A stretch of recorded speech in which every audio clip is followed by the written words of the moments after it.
Nikiwa katika maombi naliona picha fulani, vision, na Mungu akaniambia mkono wangu uko juu ya kanisa langu. Nisikie tena. Mungu akaniambia mkono wangu, mkono wa Mungu uko juu ya nini?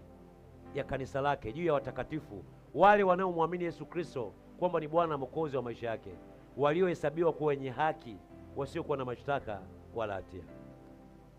Naliona mambo yanaendelea ndani ya mwezi huu wa 5. Wakati mambo yanaendelea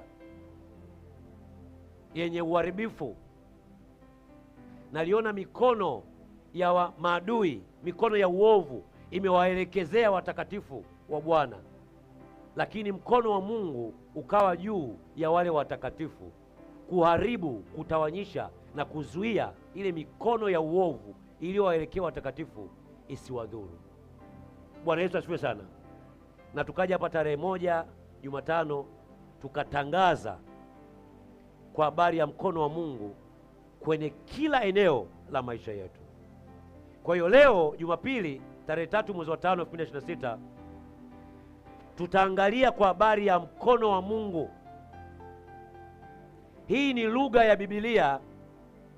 Anaposema mkono wa Mungu ni lugha ya Biblia ambayo inampa Mungu sifa za kibinadamu. Tuko sawa sawa? Nisikize vizuri. Katika uandishi wa Biblia anaposema mkono wa Mungu au anaposema uso wa Mungu au machoni pa Mungu au Mungu akawashukia akawatembelea, Mungu akawashika mkono, anapozungumza maumbile ya mwanadamu na kumpa Mungu, ni lugha ya kibibilia ambayo ina maana. Sio kwamba Mungu ni mwanadamu. Mungu ni roho, hana mkono. Mungu ni spirit. Bwana Yesu asifiwe sana. Kwa hiyo akisema mkono wa Mungu anamaanisha ni uweza au ni udhihirisho wa nguvu za Mungu kwenye maisha ya mtu. Bwana Yesu asifiwe sana.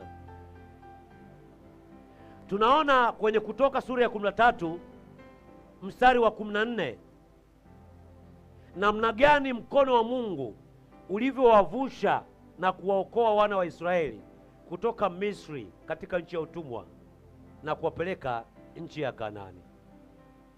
Mungu anampa Musa maelekezo namna Waisraeli watakavyowakumbusha watoto wao vile mkono wa Mungu ulivyowaokoa na kuwavusha kutoka Misri. Mungu anamwambia kwenye Kutoka 13 mstari wa 14, ukawakumbushe watoto wenu namna gani mkono wangu ulivyowavusha na kuwatoa Misri na kuwapeleka nchi ya Kanaani na kuweka huru.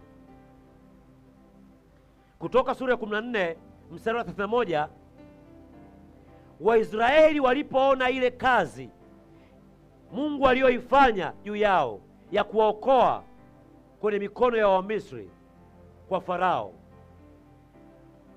na namna Mungu alivyowatendea, wana wa Israeli wakamcha Mungu, wakazidi kumwamini Mungu na pia kumwamini Musa mtumishi wa Mungu.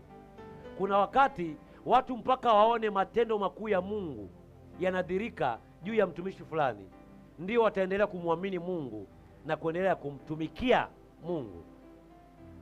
Bwana Yesu asifiwe sana.